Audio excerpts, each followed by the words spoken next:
دوستو امام مہدی علیہ السلام کے ظہور کا زمانہ قریب آ چکا ہے اور یہ بات ہم گزشتہ کئی دہائیوں سے سنتے آئے ہیں، لیکن حالیہ دنوں میں ایسا کچھ ہوا ہے جس کے بنا پر ہم یقین سے کہہ سکتے ہیں کہ امام مہدی علیہ السلام کے ظہور کا زمانہ نزدیک آ گیا ہے۔ بلکہ اگر ہم یہ کہیں کہ دجال کے نکلنے کا اور امام مہدی علیہ السلام کے ظہور کا وقت ایک ساتھ نزدیک آئے گا تو یہ کچھ غلط نہ ہوگا۔ دوستو ہمارے پیارے نبی حضرت محمد صلی اللہ علیہ وآلہ وسلم کا فرمان ہے کہ جب دجال کا خروج ہوگا تو تب انتظار کرنا کہ جب خراسان سے کالے جھنڈے نکلیں اور وہ مشرق کی جانب جائیں تو تم انتظار کرنا کہ میری اولاد میں سے ایک شخص جس کا نام میرے نام پر محمد ہوگا، اسے اللہ رب العزت لوگوں کے درمیان ممتاز کر دے گا اور وہ خراسان کے ان لشکروں کی قیادت کرے گا اور دجال سے جنگ کرے گا۔ اور دجال سے پہلی جنگ کے وقت حضرت عیسیٰ علیہ السلام آسمان سے دوبارہ نازل ہوں گے۔ دوستو اس حدیث کی مختصر تشریحات میں کہا جاتا ہے کہ یہ حدیث امام مہدی علیہ السلام کے بارے میں ہے جن کا اصل نام محمد ہوگا اور ان کے باپ کا نام بھی عبداللہ اور ماں کا نام آمنہ ہوگا، اور وہ بھی اس وقت 40 برس کے ہوں گے اور خانہ کعبہ کے طواف میں مصروف ہوں گے، جب علماء کرام کی ایک جماعت جن پر اللہ رب العزت نے اپنا خاص فضل کیا ہوگا وہ انہیں پہچان لے گی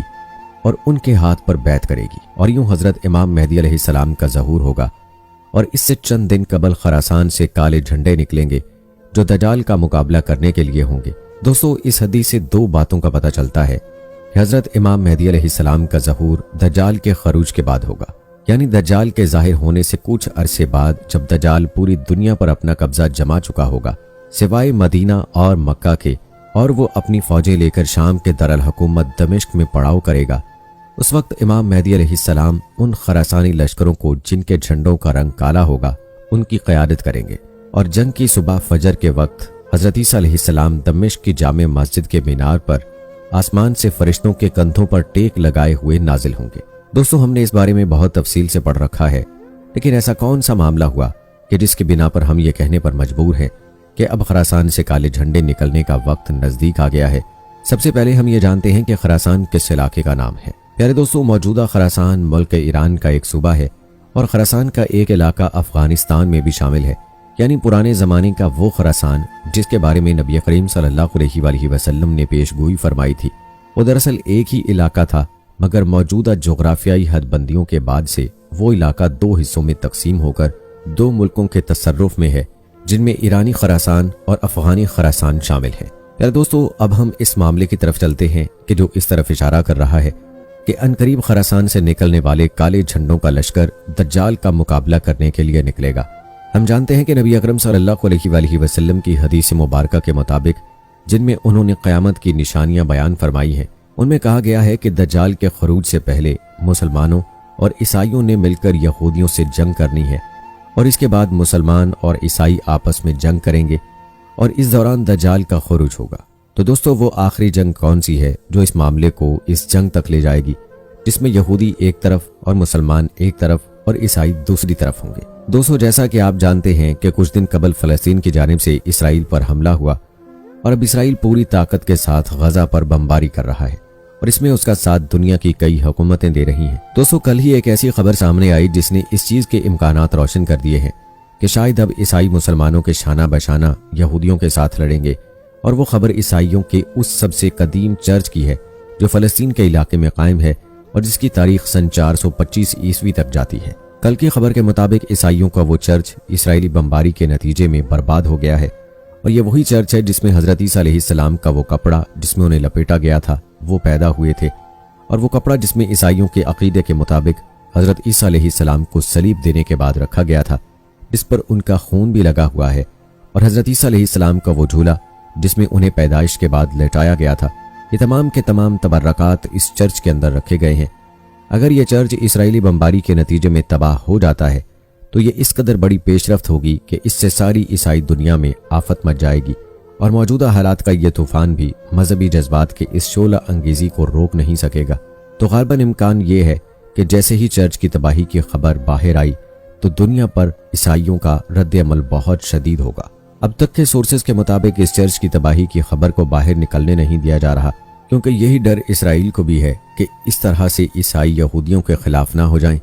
البتہ اس سے پہلے ہی پوری عیسائی دنیا میں فلسطینیوں کے حق میں بے شمار مظاہرے ہو رہے ہیں، اور کئی جگہوں پر اور خاص طور پر امریکہ کے دارالحکومت واشنگٹن میں یہودیوں کے حق میں نکلنے والی ایک ریلی کا ٹکراؤ فلسطین کے حق میں نکلنے والی ایک ریلی سے ہوا، جہاں پر شدید ہاتھا پائی اور لڑائی ہوئی اور کئی لوگ زخمی ہوئے۔ دوستو، یہ سب باتیں اس جانب اشارہ کر رہی ہیں کہ بے شک امت مسلمہ غفلت اور بے حسی کی نیند سو رہی ہے، لیکن اللہ رب العزت اپنی چالیں چل رہا ہے اور عنقریب کفار کو منہ کی کھانی پڑے گی۔ دوستو، ہم جانتے ہیں کہ اس وقت اسلامی دنیا میں ایران وہ واحد ملک ہے جو فلسطین کے ساتھ کھڑا ہے، اور پرانے خراسان کا بیشتر حصہ بھی ایران کے پاس ہی ہے۔ تو یہ گمان کیا جا سکتا ہے کہ جو لشکر خراسان سے کالے جھنڈوں کے ساتھ نکلے گا وہ ایران سے ہی نکلے گا، لیکن یہ بھی ایک حقیقت ہے کہ کالے جھنڈوں کا استعمال افغانی خراسان میں موجود طالبان کی وہ جماعت کرتی ہے جن کا دوسرے طالبان سے افغانی حکومت کے معاملے پر شدید اختلاف چل رہا ہے۔ اس لیے یہ قیاس کرنا فی الحال مشکل ہوگا کہ امام مہدی علیہ السلام کے نصرت اور قیادت میں جو کالے جھنڈوں والا لشکر نکلے گا وہ افغان طالبان کے ناراض گروہ کا ہوگا یا ایرانی خراسان میں موجود شیعہ کا۔ یہاں ہم نے افغان طالبان کے ناراض گروہ کا لفظ اس لیے استعمال کیا کہ حکومت میں موجود طالبان اس جنگ میں شرکت سے واضح انکار کر چکے ہیں، اور یہ ناراض گروہ شروع سے ہی ایسی کسی حکومت کا حصہ بننے یا ایسی حکومت کو گلے ڈالنے کے لیے آمادہ نہیں تھا